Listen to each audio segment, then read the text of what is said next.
Good morning बच्चों। पिछली class में हमने हेलो एल्केन्स का वर्गीकरण पढ़ा था और उसका क्या आधार था कि हेलोजन परमाणु से जुड़े कार्बन परमाणु की प्रकृति के आधार पर हमने स्टार्ट किया था कि किस प्रकार से एल्किल हैलाइड या हेलो एल्केन्स का वर्गीकरण किया जाता है। और उसी बेसिस पे हमने देखा था कि 3 प्रकार के होते हैं हेलो एल्केन्स या फिर एल्किल हैलाइड, प्राथमिक, द्वितीयक तथा तृतीयक। यहाँ चित्र में भी आप देख सकते हैं। आज हम एलिलिक हैलाइड्स के बारे में पढ़ेंगे। यहाँ हम एलिलिक एल्किल हैलाइड्स के बारे में पढ़ेंगे। तो यह वे यौगिक होते हैं जिनमें हेलोजन परमाणु कार्बन कार्बन द्विकाबंध मतलब कि डबल बॉन्ड के समीपवर्ती sp3 संकरित कार्बन परमाणु से आबंधित रहता है, अर्थात एक एलिलिक कार्बन से आबंधित होता है। तो यहाँ 2 उदाहरण दे रखे हैं। इस उदाहरण में आप देख सकते हैं डबल बॉन्ड आपको दिख रहा होगा। तो यहाँ पर कार्बन कार्बन जो डबल बॉन्ड है उससे जुड़ा हुआ जो कार्बन है, जिसके साथ आपको दिख रहा है कि 2 हाइड्रोजन हैं H2 और एक हेलोजन है। अगर ऐसा आपको दिखाई देता है कि इस प्रकार से अगर आबंधित है ये, तो ये क्या कहलाएगा? Allylic halide. दूसरा भी उदाहरण देखिए। यहाँ पर आपको एक साइक्लोहेक्सेन हेक्सीन दिखाई दे रहा है जिसमें डबल बॉन्ड दिख रहा है आपको। तो यहाँ पर डबल बॉन्ड से युक्त जो कार्बन है उसके साथ जुड़ा हुआ जो sp3 आबंधित का आपको यहाँ पर कार्बन परमाणु दिखाई दे रहा है, उसके साथ हेलोजन जुड़ा हुआ है X। तो इसलिए ये एलिलिक हैलाइड है। दूसरा एग्जाम्पल, अब एग्जाम्पल तो दोनों आपको यहाँ बता दिए गए। अब दूसरा प्रकार जो कि हेलो एरीन्स का प्रकार आता है वो है बेंजिलिक हैलाइड। तो यहाँ पर आपको सेम वही है जैसे कि एलिलिक में पढ़ा। यहाँ बेंजीन में है तो इसीलिए बेंजिलिक हो गया।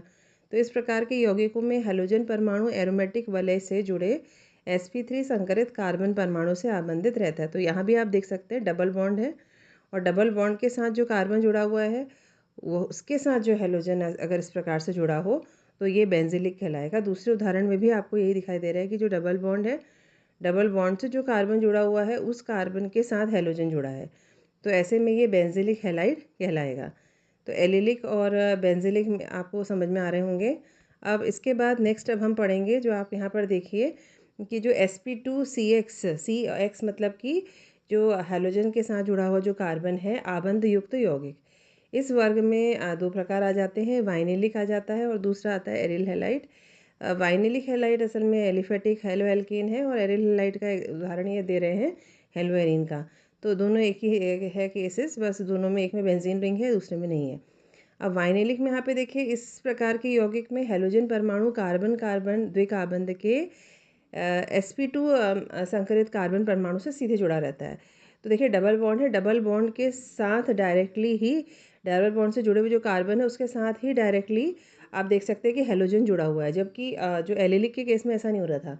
एलिलिक केस में जो डबल बॉन्ड से जुड़ा हुआ जो कार्बन था उससे उसके साथ जो कार्बन जुड़ा हुआ था उस कार्बन के साथ हेलोजन जुड़ा था। यहाँ ऐसा नहीं है।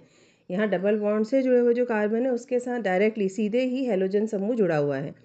तो दूसरे एग्जाम्पल में भी आप देख सकते हैं कि डबल बॉन्ड है और डबल बॉन्ड के साथ डायरेक्टली हेलोजन X जुड़ा हुआ है, तो इस वजह से ये वाइनिलिक हैलाइड कहलाएगा। अब सेकेंड जो यहाँ पर हम पढ़ रहे हैं वो है एरिल हैलाइड। एरिल हैलाइड में भी जैसे यहाँ वाइनिलिक में पढ़ा वही है, बस डिफरेंस बेंजीन का है। तो यहाँ पर क्या होगा, इस प्रकार के यौगिकों में हेलोजन परमाणु एक एरोमेटिक वलय के sp2 संकरित कार्बन परमाणु से सीधे जुड़ा रहता है। तो बेंजीन बना हुआ है यहाँ पे और बेंजीन में आप डबल बॉन्ड युक्त कार्बन दिख रहे हैं और वो कार्बन जो है वो सीधे सीधे आप देख सकते हो उस कार्बन के साथ सीधे सीधे हेलोजन X जुड़ा हुआ है। या दूसरा जो एग्जाम्पल है वहाँ पर भी आप देखिए, यहाँ पे टोलुइन है, टोलुइन के साथ एक हाइड्रोजन विस्थापित हो रहा है और उसके साथ डायरेक्टली ही वहाँ पर आप देख सकते हैं कि एक X समूह जुड़ा हुआ है। तो इस प्रकार से हम देख सकते हैं कि वर्गीकरण आपको समझाया गया है। इसके बाद IUPAC नोमेनक्लेचर जो हम क्लास में भी कर चुके हैं और आप देख सकते हैं किस प्रकार से यहाँ पर नाम दिए गए हैं। जैसे कि फर्स्ट वाला CH3CH2Br, सबसे लंबी कार्बन चेन चुनने के बाद अब हम प्रायोरिटी हम देंगे हेलोजन को। तो जहाँ पर हेलोजन है वहाँ से हम काउंटिंग स्टार्ट करेंगे और वहाँ से कार्बन को संख्या देते हुए जाएंगे।